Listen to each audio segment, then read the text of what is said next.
अस्सलाम वालेकुम एवरीवन। उम्मीद करता हूं कि आप सब खैरियत से होंगे। आज हम जिस शख्सियत का इंट्रो कराने जा रहे हैं वो किसी तारुफ के मोहताज नहीं है, सैयद शारिक जमाल साहब। हम जानना चाहेंगे इनका सियासी सफर। So let's start the interview. अस्सलाम सर। वालेकुम कैसे हैं आप? अल्हम्दुलिल्लाह। कैसे मिजाज हैं आपके? अल्लाह का शुक्र। सर मेरा पहला सवाल आपसे ये है कि आपने पॉलिटिक्स कैसे ज्वाइन की? क्या बचपन से आपका खौफ था या एक्सीडेंटली इस फील्ड में आए? नहीं देखें, बचपन से तो इसको शौक नहीं बोलेंगे। अच्छा, पॉलिटिक्स शौक है भी नहीं ना। शौक है भी नहीं ना। ऐसा नहीं था कि मुझे बचपन से शौक था। अगर मैं इन शॉर्ट बताऊं कि पहले मेरे वालिद साहब, मेरी फैमिली जो है मुझे आर्मी में भेजना चाहती थी। मैंने कैडेट कॉलेज में मेरा एडमिशन भी हुए हैं, इंटरव्यू पास हुए हैं और टेस्ट क्लियर हुए हैं। मगर ये कि मैं गया भी कैडेट कॉलेज, मगर ये कि मुझे था क्रिकेट का जुनून कि मुझे क्रिकेटर बनना है, प्रोफेशनल क्रिकेट खेलनी है। तो मैंने फिर कैडेट कॉलेज से वापस आके मेरे वालिद साहब को उनके दोस्तों ने उन्होंने समझाया, क्योंकि काफी सारे उनके असल में जो है मेरे वालिद साहब की जो फील्ड है वो कस्टम से रिलेटेड है, बिजनेस जो है। तो उन्होंने जलाल भाई वगैरह हैं, हारिस खान है, इकबाल वारिस भाई हैं, राशिद भाई, साजिद भाई, बहुत सारे पुराने हमारे लेजेंड है पाकिस्तान के। उन्होंने खैर समझाया कि भाई इसको क्रिकेट का जुनून है, इसको खेलने दो क्रिकेट। खैर मैंने क्रिकेट खेली, मैंने स्टार्ट करी 2001 में क्रिकेट, और 2003 तक अल्हम्दुलिल्लाह। जब मैंने मैट्रिक में मैं आया तो मैंने बांग्लादेश काउंटी खेली, मैंने मलेशिया काउंटी खेली और बहुत अच्छा पीआईए से मैंने खेला। कराची रीजनल 19 में मेरा नाम आ गया। उसके बाद बस 2006 में, ये कि 4 साल का, ये 5 साल का मैंने बहुत अच्छी क्रिकेट खेली। अल्लाह ताला ने बहुत जल्दी अच्छा मुकाम क्रिकेट में दिलवाया। मगर 2006 में एक इंसिडेंट हुआ, मेरा पाँव खराब हो जाता है उसके बाद। तो उसके बाद मजबूरन मैंने बड़ा इलाज करवाया। डॉक्टर शाह थे मरहूम, उन्होंने मेरा इलाज किया, मगर वो चीज़ नहीं है। इलाज में प्रोफेशनल में आपको बिल्कुल हर चीज़ परफेक्ट चाहिए, तो नहीं हो सका। बड़ा अफसोस हुआ उस टाइम जब मेरे को क्रिकेट छोड़नी पड़ी। तो इसके बाद मैं 9-10 महीना, साल का पीरियड होगा कि मैं डिस्टर्ब रहा। लाजमी जिस चीज को आप कैरियर बनाना चाहते हो, कौन सी फील्ड में जाना चाहेंगे ये सोचने लगे? हाँ नहीं, सोचना तो कुछ भी नहीं था। वो जब आप डिस्टर्ब हो जाते हो तो फिर मैंने कोई साल भर जो है ना अपनी टाइम जाया करा, कभी मीडिया पे, कभी मॉडलिंग पे, उस पे। वो एक क्रेज था कि यार नहीं, खेलना है, कुछ करना है ऐसा कि जिसे फेम हासिल हो। तो वो थी नहीं, नसीब में नहीं था। बस फिर इसके बाद 2007 में मेरे वालिद साहब का जो कारोबार था, तो मेरे वालिद साहब ने मुझे समझाया, घर वालों ने समझाया, तो मैंने उस कारोबार को ज्वाइन किया। करते करते 2007 में ही मैंने अपना ही बिजनेस दोबारा वहां पे बैठ के अपना बिजनेस शुरू किया ट्रांसपोर्ट का। और उसके बाद अपने वालिद के कारोबार को, अपने कारोबार को लेके चलता रहा। फिर 2010 में 22 साल की उम्र, 21-22 साल की उम्र में शादी भी हो गई। तो बस वो कैरियर चलता रहा। फिर ऐसा हुआ कि 2016 मुल्क में, आपको पता था हालात क्या थे, और 2011 से एक ऐसे लीडर को बना के पेश किया गया जिसकी लास्ट गवर्नमेंट थी। तो हम भी थोड़े से उनके सपोर्टर थे। हमने कहा कोई नया होगा, अच्छा है, अच्छी बातें कर रहे हैं।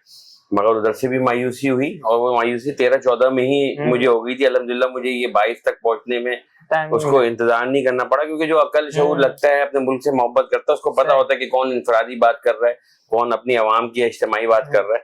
तो खैर वो छोड़ दिया। फिर 2016 में ऐसा होता है कि मैं अपने ऑफिस में ही बैठा हुआ था कि इस मुल्क के, इस कराची शहर के साबिक मेयर सैयद मुस्तफा कमाल भाई की और अनीस खैम खानी भाई की वापसी होती है। वो एक प्रेस कॉन्फ्रेंस करते हैं, और वो प्रेस कॉन्फ्रेंस मैं खुद भी देख रहा था टीवी पे अपने ऑफिस में बैठ के।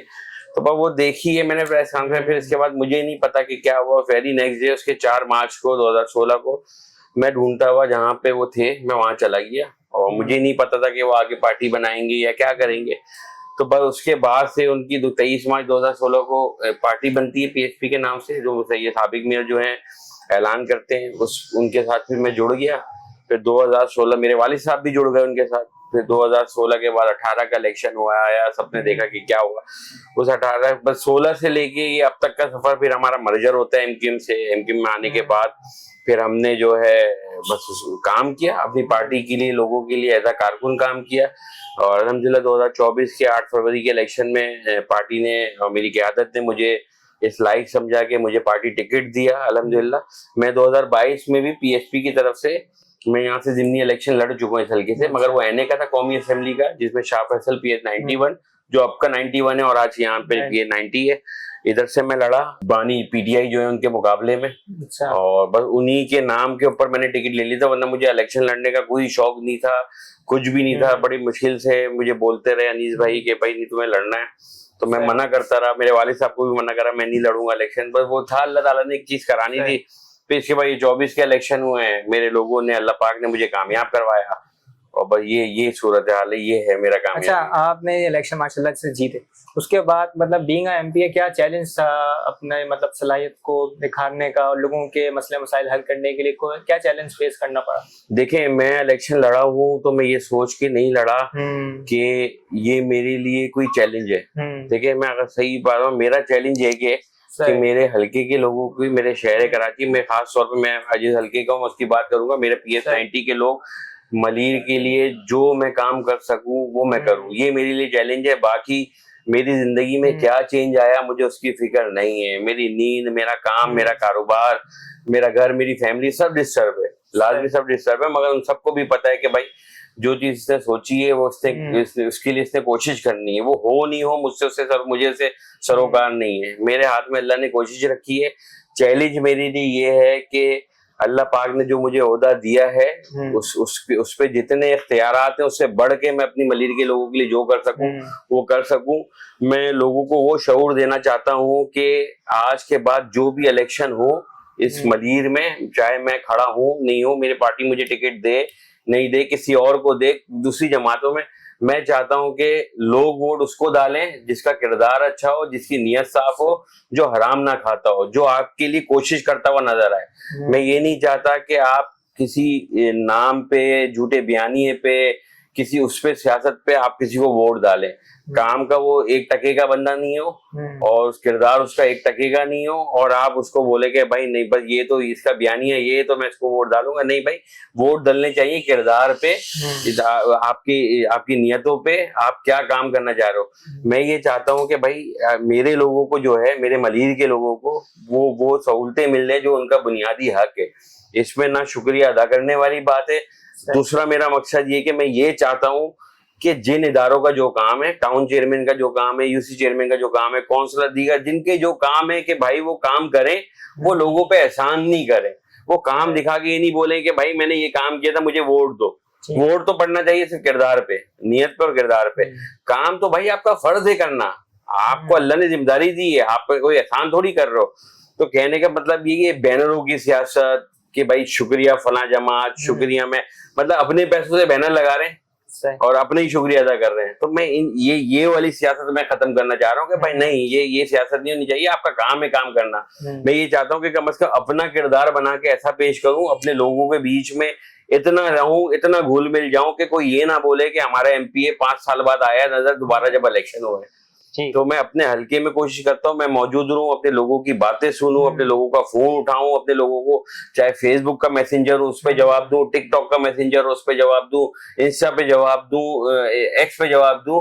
मैं वो चीज सेट करना चाह रहा हूँ कि भाई ये करोगे तो लोग आपको वोट देंगे, ये ना करोगे तो लोग आपको वोट नहीं देंगे। देखें अली हैदर भाई, अगर मैं इसको एक जुमले में बताऊं कि मैं वो एमपी बनना चाह रहा हूं जो आज से पहले अपने एमपी देखना चाहता था। उससे बात ये है कि देखें, आप अगर अपने हल्के में बैठे हो, लोगों की बातें सुन रहे हो, लोगों के मसाइल सुन रहे हो ना, तो ऑटोमेटिक उनके जो परेशानी है वो 50-40% है कि मेरा कोई सुनने वाला है, मेरा कोई नुमाइंदा है जो मेरे सुनने में आ रहा है, मेरे घर के मसले करने वाला है। आप देख रहे होंगे, आप हैं यहाँ मेरे ऑफिस में कि कितने लोग आ रहे हैं, फैमिली मैटर भी आ रहे हैं, बहुत सारी चीजें। तो बस सिर्फ सिंपल सा फार्मूला है, मैं वो एमपी बनना चाह रहा हूँ जो मैं अपना एमपी देखना चाहता था। अच्छा, एमपी बनने के बाद आप क्या समझते हैं कि मैंने कौन से अहम मसले थे जो लोगों के वो सॉल्व किए?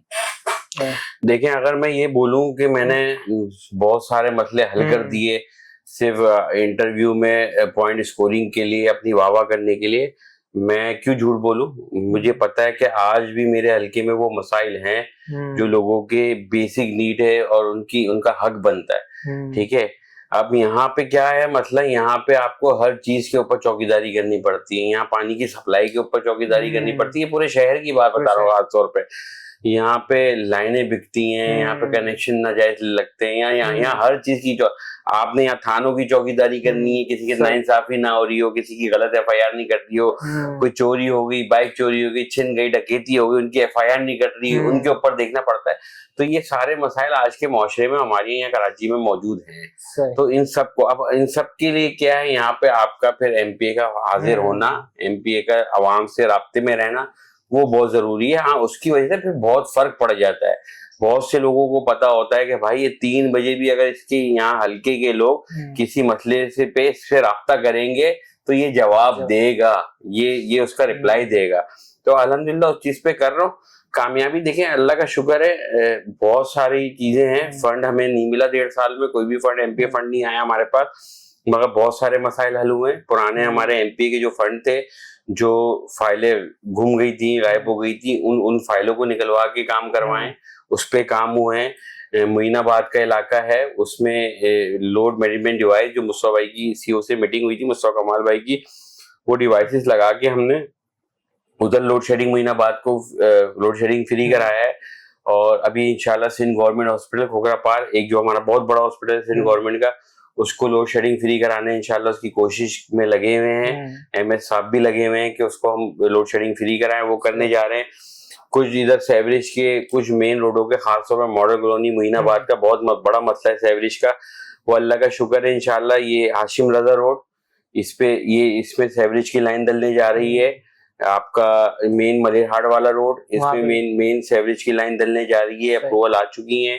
तो ये बाकी मोइनाबाद पाठक हमारे बिल्कुल ऑफिस से पीछे ही रोड है, फाटक वाली मोइनाबाद, उधर इंशाल्लाह सेवरेज की लाइन के लिए डाली है, इंशाल्लाह उसकी भी जल्द अप्रूवल आ जाएगी, वो डलने जा रहा है। तो काम तो देखें अभी पूरा सब चीज बिगाड़ था, अब इसको जो है वो लाजमी थोड़ा थोड़ा करके स्लो सही होगा। हाँ, मेरे बस में हो, मेरे हाथ में हो, तो मैं तो एक दिन भी अपने हल्के के लोगों को तकलीफ नहीं दूं, काम कराऊं। सर मुझे एक सवाल हो जाता है कि जैसे दूसरे हल्के वहाँ पे भी ये मसले मसाइल हैं, जैसे बाग़ मलीर हो गया और दूसरे कोरंगी डिस्ट्रिक्ट हो गए, वहाँ पे भी सर्विस सिस्टम, वो इलाके जो कि बहुत महंगे इलाके, और कभी वहाँ पे सर्विस सिस्टम नहीं हुआ, और अब जो है वहाँ पे सर्विस प्रॉब्लम है, गटर लाइनें चौक हैं। तो वहाँ के लोग जब अपने जिम्मेदारान के पास जाते हैं, उनसे रिक्वेस्ट करते हैं, वो ही कहते हैं कि हमारे पास फंड नहीं है।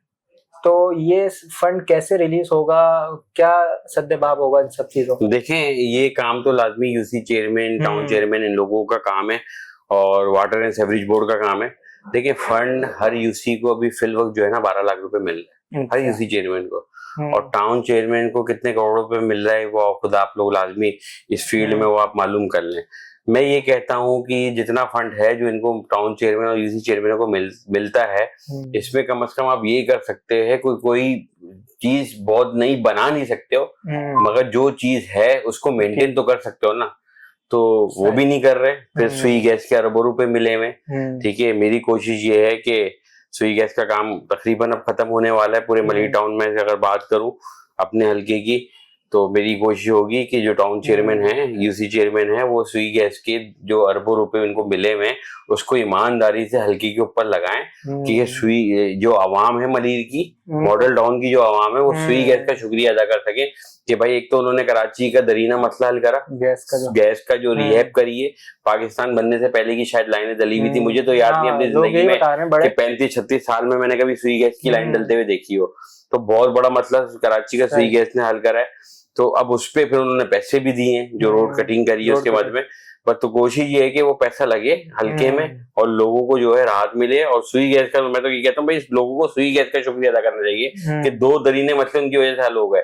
टूटी हुई रोड को खोदने के उन्होंने पैसे दिए, और जहाँ रोड बनी हुई कहाँ थी, कौन सी गलियों में रोड थी मलिर की, मुझे कोई मॉडल टाउन में बता देना कि कौन सी गलियां जिसमें रोड या पेवर डले हुए। मेन रोड ही 10% रोड ऐसी गलियां होंगी जिसमें पेवर डले हुए होंगे पूरे मलिर की। अगर मैं बात करूं तो वो टूटी हुई रोड को खोदने के सुई गैस ने पैसे दिए हैं, उनको तो इससे अच्छी तो कोई बात नहीं। अब तो बनाने के भी पैसे हैं, तो जो बनना चाहिए मलिर, और इसमें मैं तो कहता हूँ मलिर की आवाम को जो है सुई गैस का शुक्रिया अदा करना चाहिए।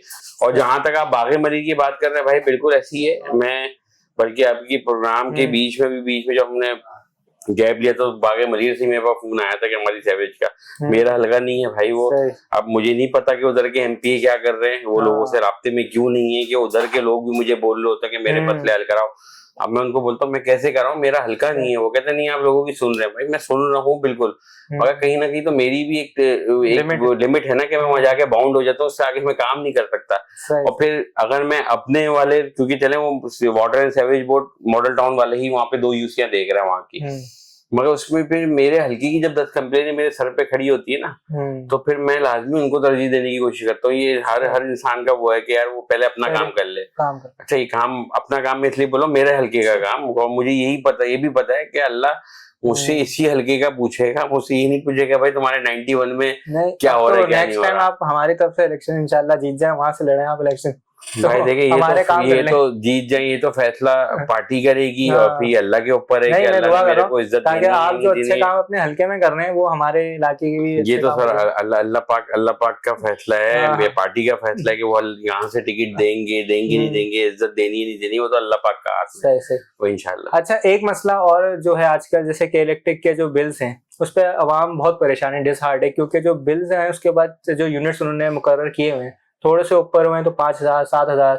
वो ऐड हो जाते हैं उसके ऊपर। तो गरीब बंदा क्या करे, क्या समझते हैं आपके इलेक्ट्रिक उसमें कुछ कमी करनी चाहिए? देखिए लाजमी बात है, मुश्किलात हैं, महंगाई का जमाना है, लोगों की इतनी सैलरियां नहीं है या जो हालात है उस वजह से लोग डिस्टर्ब हैं बिल्कुल के इलेक्ट्रिक के बिल से। मगर देखिए दो चार चीजें हमने भी समझनी चाहिए। इसमें के इलेक्ट्रिक के चार्जेस कितने हम वो देखें, टैक्सेस कितने वो देखें। देखिए अभी आपका जो मुल्क ये देखें, ये टोटल सवाल जो है ना आपका वो ये फेडरल है, फेडरल गवर्नमेंट से रिलेटेड सवाल है। लाजमी सुई बिजली के बिल का क्या रेट होने चाहिए, क्या टैक्सेस होने चाहिए, फेडरल गवर्नमेंट का मामला है। मगर देखिए हमें भी कहीं ना कहीं एज अ शहरी, एज अ पाकिस्तानी ये सोचना पड़ेगा कि हमारे मुल्क में के साथ जो 2018 के बाद जो हुआ और 2022 तक जो चीजें हुई हैं, हमारा मुल्क बिल्कुल डिसेबल हो गया।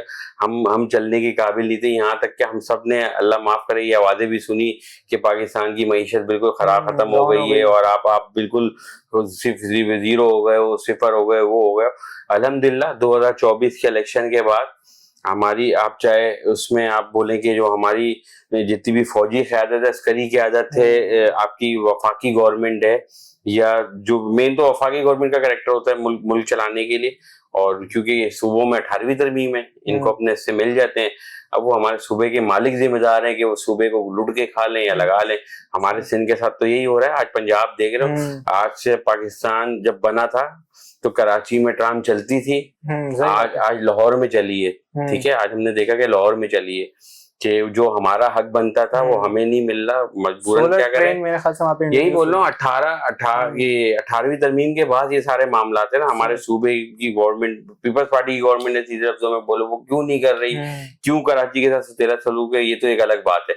तो कहने का मकसद बिजली की जहां तक रेट की बात है कि देखें अब बहुत सारी चीजें जो हैं, आप लाजमी कर्जदार हो IMF के, आप IMF से कर्ज ले रहे हो, वर्ल्ड बैंक से आप कर्ज ले रहे हो, आपकी सूबे की गवर्नमेंट वर्ल्ड बैंक से कितना कर्ज ले रही है, पीछे लियाकत अली खान रोड बन रही है, मैंने 2 दफा उसके लिए आवाज उठाई, वो वर्ल्ड बैंक बना रहा है। तो कहने का मकसद है कि जब अभी आप कर्जदार हो, आपका मुल्क जो है सर्वाइवल से अभी निकल के आगे बढ़ना अल्हम्दुलिल्लाह शुरू हो गया है, पाकिस्तान मुस्तहकम हो गया है। जो कंडीशन 24 से पहले थी वो अब कंडीशन अल्हम्दुलिल्लाह हमारे मुल्क की नहीं है। और खास तौर पे 10 मई के बाद जो पाकिस्तान ने भारत को शिकस्त दी है, उसके बाद दुनिया जो है आपकी रिस्पेक्ट कर रही है।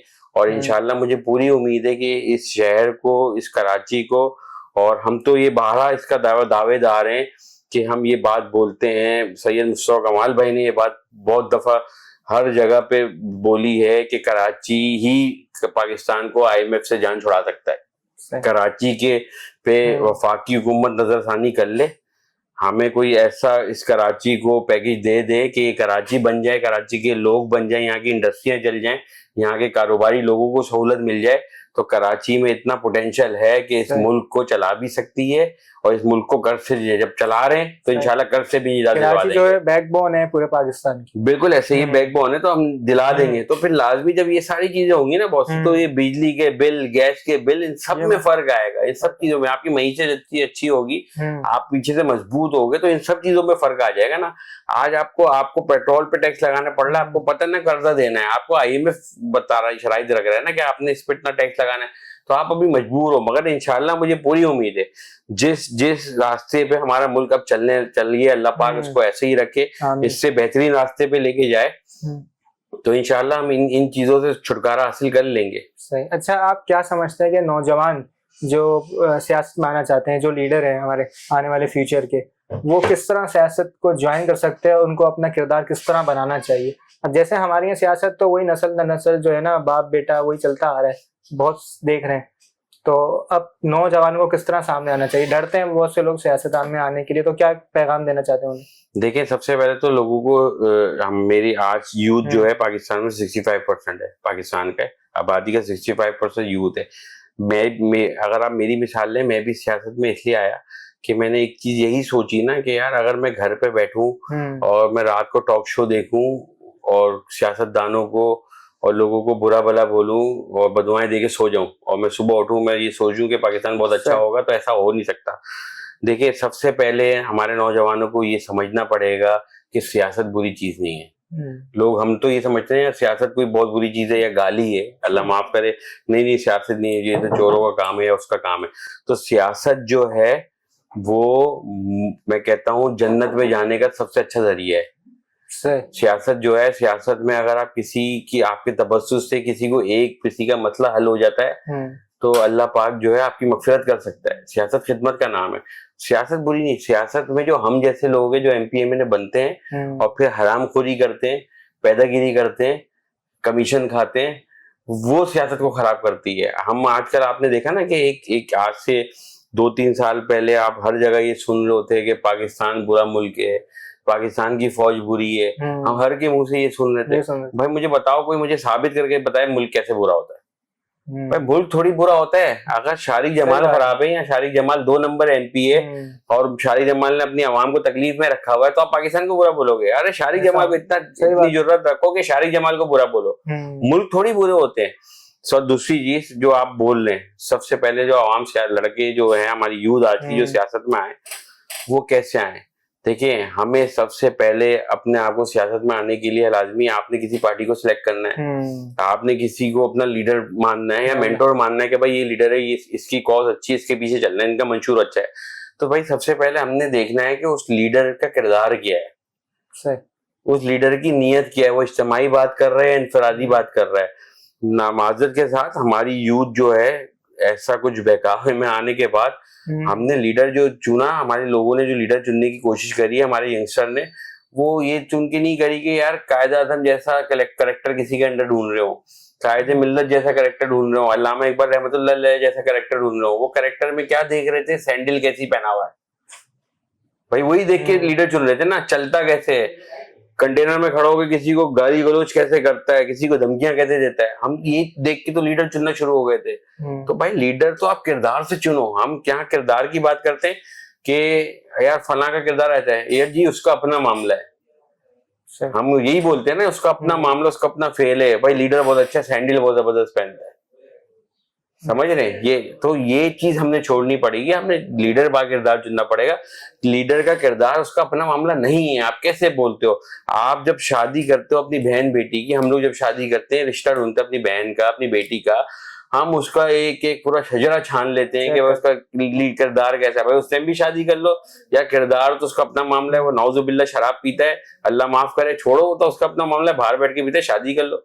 नहीं ना, हम देखते हैं ना सब चीज। आप 25 करोड़ लोगों को किसी को हवाले कर रहे हो, उसको 25 करोड़ आवाम को उसको हवाले कर रहे हो और बोल लो किरदार उसका अपना मामला है। जब भाई एक बहन बेटी देखते हुए इतनी छानबीन करते हो, तो लीडर चुनते हुए भी तो इतनी छानबीन करो कि उसका किरदार क्या है। जो किरदार होगा वही कौम के ऊपर वो अप्लाई करेगा। तो भाई हमें सबसे पहले लीडर वो चुनना है, और हमने सबसे पहले ये देखना है कि जिस शहर में हम बसते हैं, जिस सूबे में हम बसते हैं, उसके लिए कारामद जमात कौन सी है, किसको उस शहर के लिए तकलीफ है। आप कराची की मिसाल लें कि कराची में मैं कह रहा हूं कि पंजाब से या पूरे पाकिस्तान से कोई भी पार्टी उठ के आ जाए, ठीक है, उसको कराची की वो तकलीफ महसूस नहीं होगी। जो कराची के जो रहने वाले हैं, उनकी जो जमात मेन कराची की, वो एमक्यूएम पाकिस्तान है, उसके अलावा कोई भी नहीं है।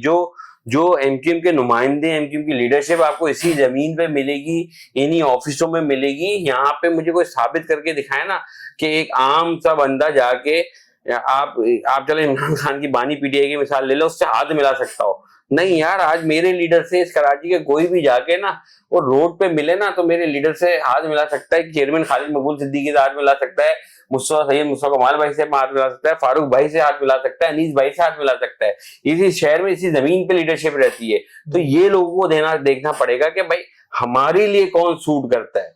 तो फिर आप अब यहाँ बैठे हो, आप बोल लो कि अब मैं बलूचिस्तान की किसी पार्टी को सिलेक्ट करूंगा, तो फायदा कुछ नहीं है ना भाई। आप यहाँ बैठे हो, आप बोल रहे हो मैं पंजाब की किसी पार्टी को सिलेक्ट करूंगा, मैं उसके साथ चलूंगा, तो कोई फायदा नहीं मिलेगा। आपके पास जो एनर्जी है, आप वो अपनी अच्छी एनर्जी जो है यहाँ की पार्टी को सर्व करो कि वो आपकी एनर्जी की वजह से और मजबूत हो, और वो फिर कोशिश करे। आप जब अच्छे लोग आएंगे ना, देखो सबसे बड़ी बात, मैं आखिरी बात इस चीज पे बोलूंगा कि मैं सिर्फ एक बात बोलता हूँ कि जहां पे अच्छे लोग नहीं आएंगे वहां पे भाई फिर बुरे ही लोग आएंगे। फिर आपका शिकायत करना बनता नहीं है कि हमारे को हक नहीं मिला, हमारी रोडें नहीं बढ़ी, हमें पानी नहीं मिला। अपने हक के लिए निकलना है, हक के लिए निकलना नहीं है। देखो हक के लिए ये निकलना नहीं कि निकले रोड पर टायर जला दिए, इसको धरना दे दिया, वो दे दिया। भाई आपने अपने आप को इतना मजबूत करना, आप कानूनी तरीके से अपना हक लो, आप कानूनी तरीके से अपना हक लो, आप जाके उस पर पार्टिसिपेट करो। अगर आज एमक्यूएम किसी काम के लिए उठती है, अब एमक्यूएम अगर ये 27वीं तरमीम मांग रही है, इख्तियारात को बोल रही है कि भाई वफाक में क्या आइन में तरमीम कर दो कि कराची क्या पूरे पाकिस्तान के इख्तियारात जो है वो निचली सतह पे लेके आ जाओ, डिस्ट्रिक्ट लेवल पे लेके आ जाओ कि कराची क्या पूरा पाकिस्तान बन सके। तो जब ये एमक्यू डिमांड कर रही है ना, तो लोग ये नहीं सोचे कि यार मैं फला पार्टी का हूं, मैं इनकी इस बात के साथ इनके साथ नहीं खड़ा होऊंगा। ये पता है उसको बोल सही रही है मगर खड़ा नहीं होऊंगा। तो भाई आप खड़े हो उसके साथ, आप हमें मजबूत करो कि सामने वाला देख के ये बोले कि भाई इनके साथ सारे लोग खड़े हुए हैं, इनके साथ आज की यूथ खड़ी हुई है, तो वो काम जाके होंगे। जब वो देखते हैं ना कि यार ये कमजोर लोग हैं, इनकी डिमांड जायज है मगर पीछे कोई करने वाला नहीं है, हमारे मफाद में चीज नहीं, तो नहीं होती चीजें। तो ये चीजें हमने खत्म करनी पड़ेगी। अच्छा, एक बड़ा इंपॉर्टेंट सवाल और है जिसे आप न्यूज में देख रहे हैं सब लोग, कि डंपर जो है वो बहुत ज्यादा एक्सीडेंट कर रहे हैं, लोगों की जान मतलब महफूज नहीं है। हम लोग खुद बच चुके हैं डंपर के एक्सीडेंट से, तो ये किस तरह हम रोक सकते हैं? कोई कानून बन सकता है? ये दिन के टाइम भी निकले हुए होते हैं, और जो 10 बजे का टाइम इनका कम कर दिया, रात 12 बजे का था वो 10 बजे कर दिया, तो क्या कहना चाहेंगे, क्या कानून होना चाहिए इनके लिए? देखिए कानून तो बने हुए हैं सिंध में, ऐसा नहीं है कानून तो, बल्कि सिंध वो वाहिद सूबा है जिसमें कानून ओवरलोडेड है। इतने कानून कागजों में बने हुए हैं। असल में मसला क्या है, कानून की को जो नाफिज कराना है वो नहीं है। कानून कागजों पे तो है, वो रोडों पे निकल के नहीं आ रहा जहां पे उनको कानून नाफिज करने वाला है। देखें हम इसमें, मैं हमारा एक मौकिफ क्लियर है, हमारी मेरी जमात का, एमक्यूएम पाकिस्तान का, कि ये लसानी मसला नहीं है और इसको लसानी मसला बनाना भी नहीं चाहिए। ये इंसानी मसला है और ये इंतजामी मसला है। या इंतजामात जो है, इंतजामी जो कानून है वो इम्प्लीमेंट नहीं हो रहा, ठीक है। यहाँ पे कानून सही से बनाया नहीं जा रहा।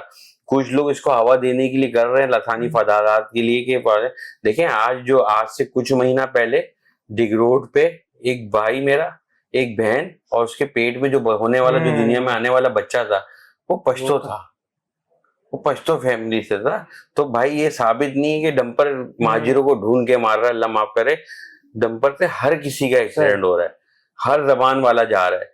यहाँ पे जो हमारे भाई का एक एक्सीडेंट हुआ, सीमेंट के ट्राले ने मारा, वो मेरे एलतशी भाई था। तो ये यहाँ फिरके का भी मसला नहीं है। अगर इसको कोई बना रहा है इसको लसानी या फिरका, हम ये चाहते हैं कि सिंध गवर्नमेंट इसमें टोटल कसूरवार जो है सिंध की पीपल्स पार्टी की गवर्नमेंट है, जो इस कानून को इम्प्लीमेंट नहीं कराई पा रही। वो जब से हम सुन रहे हैं कि कैमरे लग रहे हैं और गाड़ियों में ये लगेंगे, तो भाई अगर जो नहीं लगा रहा, आप डंपर एसोसिएशन है, वो उनके एक ऐसे बयानात आ जाते हैं जिसकी वजह से एक लोगों के अंदर लाजमी हर्ट होता है, उनके अंदर गुस्सा हो जाता है। फिर अगले दिन चलो उसकी तस्वीर हो जाती है, उससे माफी मांग लेता है, अच्छी बात है। हम भी यही बोल रहे हैं कि भाई लसानी मसला नहीं है, इसको इस तरफ ना देखो, ये इंतजामी मसला है। आप इसको जो है इसको सही करो, इन मामलात को सही करो, डंपर एसोसिएशन वालों से बात करो, ड्राइवरों की स्कूटनी करो, उनके, मैं कहता हूँ कि डोप टेस्ट कराओ कि वो नशावर अद्वियात लेते हैं, क्या लेते हैं। उनसे जो ड्यूटी का टाइम है वो एक फिक्स टाइम करवाओ, उनसे पूरे 24 घंटे अपनी दिहाड़ियों के लिए आप डंपर चलवाते हो, वो नशा कर रहा है नहीं कर रहा है, आप उनकी नंबर प्लेटें सही करो। क्योंकि कराची में जितने भी डम्पर और ट्राले चल रहे हैं ना, वो कराची सिंध के रजिस्टर्ड नहीं है। आप देख रहे होंगे कहीं पे बलूचिस्तान का होगा, लजबेला या केपी के होगा, नौशेरा, इधर उधर किसी की नंबर प्लेट डुप्लीकेट लगी हुई होती है। तो इन सब चीजों को सिंध गवर्नमेंट ने सही करना है बॉस, ना मेरे हाथ में ना आवाम के हाथ में, ना मैं जाके सही कर सकता हूँ ना एमके पाकिस्तान सही कर सकती है। तो ये टोटली सिंध गवर्नमेंट का काम है कि लोगों को तहफ्फुज देना, इनकी एक टाइमिंग को वो टाइमिंग फिक्स करना। मगर साथ में मैं एक चीज बोलूंगा कि देखें आप भी इसी कराची शहर में घूमते हैं, मैं भी घूमता हूँ, मैं खुद भी डंपर से मेरी गाड़ी बची है कि उसका मेरे जा रहा था उसका टायर ही निकल गया था डंपर का। तो कहने का मकसद ये है कि मेरे अपने जो भाई हैं, हमारे कराची के जो लड़के हैं जो लोग बाइक चलाते हैं, उनको खुद भी एहतियात करनी चाहिए। जब हमें पता है कि एक मामला चल रही है, डंपर है, इसकी ब्रेक इमरजेंसी में नहीं लगती, वो नशे में चला रहा है, जैसे भी देखो वो अलग बात है। मगर हमने अपनी जिंदगी बचाने के खुद भी तो अल्लाह पाक ने हमें ये दिया ना कि भाई आप एहतियात करो। अब हम ये बोले कि जिंदगी मौत अल्लाह के हाथ में, और जाके ट्रेन के आगे बैठ जाए और बोले, तो हमने भी खुद एहतियात करनी चाहिए। मैं खुद इस रोड पे गाड़ियां चलाता हूँ, मैं पूरे दिन घर से निकलता हूँ, सुबह से शाम तक, रात तक, तो पता नहीं कितने बाइक वाले मेरी गाड़ियों से बच के जाते हैं। तो जिस तरह वो चलाते हैं, तो भाई वो थोड़ी देर की जल्दी जो है ना आपके लिए, वो कभी भी वो है, कहते जल्दी का काम शैतान का। तो भाई हमें खुद भी एहतियात, मैं ये नहीं बोल रहा कि डंपर वाले सही है भाई, कोई इस बयान को मेरे ये नहीं बोल रही कि डंपर वाले सही है बाइक वाले गलत है। मैं कह रहा हूँ हमें भी थोड़ा, अगर हमें कहीं रास्ते में डंपर नजर आ रहा है ना, तो उस मौत के जो फरिश्ता है ना उसको बोल भाई तू जा, मैं तेरे पीछे आ रहा हूँ, मैं नहीं तेरे से रेस लगा रहा। तो भाई उसको जाने दो, हम खुद को एहतियात करें। जब तक ये हुकूमत को होश के नाखून ना आ जाए, इनके जमीर मलामत ना कर जाए, इनको होश ना आ जाए, जब तक हम खुद तो बचे इस डंपर पे, तो हम भी एहतियात करें। हमें पता है कि यार ये नाजायज ड्राइविंग कर रहे हैं, इनकी ओवर स्पीडिंग होती है, इतने बड़े ट्रॉलों को शहर में आने की इजाजत भी नहीं होनी चाहिए। हर चीज सही है, मगर हमें खुद भी एहतियात करनी चाहिए, हमें हेलमेट पहनना चाहिए, हमें दूसरी चीजें करना चाहिए, हमने पीछे ब्रेक लाइटें हमारी सही होनी चाहिए। या आपने भी देखा यार शहर में लोगों के पीछे ब्रेक लाइट भी नहीं होती और चला रहे होते हैं, इंडिकेटर भी नहीं होता। हमने साइड मिरर का बाइक पे तो कॉन्सेप्ट ही खत्म कर दिया है। तो अगर आज कराची में 65 लाख बाइक है ना, आप मुझे यकीन करो, आप मुझे सिर्फ 65,000 बाइकों में दिखा दो कि किसी ने शीशे लगाए होंगे, आपको वो भी नहीं मिलेंगे। तो हमें बहुत सारी चीजों को खुद भी फॉलो करना पड़ेगा हमें बचने के लिए। बाकी जो सिंध गवर्नमेंट से हमने 12 आवाज उठाई, उस हादसे के बाद जो बहन भाई का इंतकाल हुआ, जिसकी शादी होने वाली थी, उसमें भी हमारे अपोजिशन लीडर अली खुर्शीदी भाई, हमारे डिप्टी पार्लिमानी लीडर ताहा अहमद ने असेंबली में हमने भरपूर उसके लिए आवाज उठाई। हमने बड़ा भरपूर मुकदमा आया, सिंध हुकूमत ने बेतुका जवाब दिया, सीनियर मिनिस्टर शर्जील मेमन ने बड़ा बेतुका जवाब दिया उसका। हमने तो यही बोला ना कि भाई आप लोग उनके घरों पे क्यों नहीं जाते हो, आप डंपर एसोसिएशन से मुज़ाकरात करने चले जाते हो, उनकी डंपर जो जला दिए लोगों ने गुस्से में, उनको गिरफ्तार करके उनको आप उनका नुकसान का पैसा दे रहे हो, जिसके घर चला गया आपने उसके नुकसान का पैसा क्यों नहीं देते हो। तो हमने तो ये बात करी है, मगर इंशाल्लाह उम्मीद है कि सिंध गवर्नमेंट होश के नाखून देगी, अल्लाह उनको हिदायत दे कि कम से कम इन शहरियों के तहफ्फुज के लिए कोई ऐसा इकदाम उठाएं जो रोडों पे नजर आए, सिर्फ कागजों पे नजर नहीं आए, जो रोडों पे नजर आए। अच्छा, इसमें जो अभी आजकल एक मसला बड़ा अहम और है नंबर प्लेट का, जो इसमें अजरक नंबर प्लेट है उस पे पकड़ा जा रहे हैं और उस पे फाइन बहुत हैवी है, और हमारी जो रोडों के हाल हैं वो तो बहुत बुरे हैं, और फाइन दुबई वाले। तो इस पे आप क्या कहना चाहेंगे? देखें बात ये है कि जो अजरक वाला नंबर प्लेट का मामला था, पहले तो उसकी डेट बढ़ा के 14 अगस्त कर दी थी, वो हमने एमक्यूएम के नुमाइंदों ने असेंबली में आवाज उठाई थी, और अब भी जो 14 अगस्त से उसको एक्सटेंड कर दिया गया है। ऐसा नहीं है कि नहीं किया गया है। हम पे एक सियासत खेल के ये बोला कि भाई हमें अजरक से तो कोई एतराज ही नहीं है, अजरक हमारे सिंध की सकाफत है, ठीक है हम मान रहे। हमने कब बोला कि भाई हमने इनको ये बोला कि भाई आप अजरक के पीछे अपनी नाअहली को ना छुपाओ, अगर आपने ये चीज करनी थी तो कम से कम आप जो है वो अब करा है, इन्होंने थोड़ा बहुत बेहतर किया है। आप नादरा को या किसी भी ऐसे इदारे को वो देते कि जहां से लोग जाके आसानी से नंबर प्लेट हासिल कर सकते थे। आप जो है लोग जाके लाइनों में लग रहे हैं, वो मार्च की फीस भरी है तो उनको जाके जुलाई में नंबर प्लेट मिल रही है। खैर अब तो एक्सटेंड हो गई डेट, अब उस पे अजरक पे तो लोग फाइन नहीं कर रहे, पुलिस वाले मना कर दिए गए उनको। ये भी अल्लाह का शुक्र असेंबली में हमारी ही काविश थी। तो रेट बहुत ज्यादा हाई है, देखें बात ये है कि अब जो रेट है बाकायदा उसमें बोला जा रहा है कि उसमें एक चिप भी लगी है, डिटेक्शन। देखिए जो सेफ सिटी प्रोजेक्ट बन रहा है ना, देखें हम तो नंबर प्लेट के, मैं कह रहा हूँ मुझे क्या किसी को भी खिलाफ नहीं होना चाहिए। अगर आज देखें हमारे यहाँ चोरी डकैती है, अगर हमें इस चीज से ये श्योरिटी मिलती है जो हमें बताया जा रहा है कि सेफ सिटी प्रोजेक्ट की वजह से ये नंबर प्लेट बनाई गई है और नंबर प्लेट का साइज होना चाहिए और होना भी चाहिए। यहाँ पे कितनी बाइकें जो मैंने आपको बोला कि लाइट नहीं है, नंबर प्लेट भी नहीं होती, ठीक है, हम ऐसे ही चला रहे थे, वही लोग आके हमें लूट रहे होते हैं, वही लोग होते हैं, ठीक है। अगर ऐसा है और हमारे शहरियों को तहफ्फुज मिल रहा है कि 2000 रुपए खर्च करने के बाद हमारे आगे जाके हम ये उम्मीद रखेंगे हमारे शहरियों से मोबाइल नहीं छीनेगा, उनकी बाइकें नहीं छीनेंगी, अगर छीनेंगी भी तो उस नंबर प्लेट की वजह से ट्रेस हो जाएंगी, तो भाई ठीक है, मैं तो कहता हूँ फिर कराची वाला 2 क्या 2500 भी देने को तैयार है, ठीक है। मगर वो चीजें जो हैं जो आपने इंतजामी ना ली है ना, वो एक्साइज डिपार्टमेंट की है। हमें एतराज उस पे कि उनको इतना प्रिपेयर करवा देना चाहिए था कि भाई जब कराची के 65 लाख लोग बाइक की नंबर प्लेट लेने जाए ना, तो आप उसको अजाक वाली number plate second day they दो। मगर ठीक है, डेट बढ़ा दी है, एक्सटेंड कर दी है, हो जाएगा ये मामला भी। देखिए नंबर प्लेट से हमें कोई एतराज, नंबर प्लेट से मेरे ख्याल से किसी को भी एतराज नहीं होना चाहिए, प्रॉपर नंबर प्लेट होनी चाहिए। हम दुनिया में आप भी गए होगे घूमने, आप थाईलैंड चले जाओ, दुबई चले जाओ, खासतौर पर थाईलैंड में बाइकों की तादाद बहुत है, तो आप वहां देखो इसी साइज की नंबर प्लेटें हर बाइक को होती है, वो कैचेबल भी होती है, वो पिक्चर्स में भी आ जाती है। दूसरी चीजों में जो आपके सेफ सिटी प्रोजेक्ट है कि कराची शहर में जो होने जा रहा है, तो उसमें भी वो कवर हो जाएंगे। अच्छा, तो उससे आपको आगे चल के फायदा होगा। ये होता है कि जब हम बाइक परचेज करते हैं तो हम नंबर प्लेट के भी पैसे देते हैं, हम सब पैसे पेमेंट करते हैं, तो अब हम जब दोबारा नंबर प्लेट ले रहे हैं तो हमें फिर अगेन एक फीस भरना पड़ रही है ना, तो लोगों का ये भी है कि हम दोबारा, उस पर हमने भी ये बात करी थी, मगर देखिए बात वो ये ना कि पहले जो नंबर प्लेट थी वो वो कहते हैं कि आप तो उसकी भरी, ये नंबर प्लेट वो कहते हैं कि भाई ये जदीद है, इसकी जो कॉस्टिंग है हम सिर्फ वो ही ले रहे हैं, इसमें चिप भी लगी हुई है, वो भी लगी हुई है, इसकी कॉस्टिंग पे ले रहे हैं। अब चलो जो हो गया, चलो हुकूमती फैसला, हुकूमती फैसला नहीं डाल सकते हो, कोई बेहतर सोच के किया होगा हुकूमत ने फैसला, मगर भाई जो आप उनकी आपकी जो सुस रवि का शिकार है ना, जो वो है, अब आप खुद ही अब डेट बढ़ाते जा रहे हो, चलो ये तो रहम कर रहे हैं कि अब ये डेट एक्सटेंड कर दी इन्होंने, तो वो हुकूमती फैसला, ठीक है, लगनी चाहिए बाइक पे नंबर प्लेट, हर गाड़ी पे नंबर प्लेट होनी चाहिए, ये इसमें कोई बुरी बात नहीं है, हम उसके खिलाफ ही नहीं है, मगर एक्साइज डिपार्टमेंट को इतना वो तैयार कर देते कि वो डिलीवर करने में इतना मुश्किल नहीं करती। मैं अपनी गाड़ी की बात बताऊं, मेरी 2016 की गाड़ी थी, मेरे एमपी बनने के बाद उसकी ओरिजिनल नंबर प्लेट मिली। इससे पहले मैं जा जाके थक जाता था, लोगों को बेच के ड्राइवर जाता था, मैं जाता था, कहते थे नंबर प्लेट नहीं आई, नहीं है, अब यही चलाएं डुप्लीकेट वाली, कोई मसला नहीं है, तो मैं एमपी बनने के बाद मुझे मिली। तो भाई लोगों को ये तकलीफ नहीं होनी चाहिए कि उनको किसी बाहर एजेंडों को पैसा दे के ये दे के अपनी नंबर प्लेट निकलवानी चाहिए। आप उनको उनसे जो सरकारी फीस है वो लो और उनको नंबर दो। ठीक है, ठीक है। अच्छा, इन दी एंड आप लास्ट मैसेज क्या देना चाहेंगे पाकिस्तानी कौम को, क्या मैसेज है आपका? देखिए मेरे पाकिस्तानी कौम को मेरा यही मैसेज है, और खास तौर पे मेरी यूथ को और मेरे मलीर के, मेरे हल्के के लोगों को, कि मायूस ना हो और ना उम्मीदी ना रखें। अगर आपको कहीं पे नजर भी आ रहा है, मैं अपनी मिसाल दूंगा, मुझे कहीं नजर आ रहा है कि भाई कुछ भी नहीं हो सकता इस शहर का या इस मुल्क का, मैं जब भी नाउम्मीद नहीं होऊंगा, मैं अपनी कोशिश पूरी करूंगा।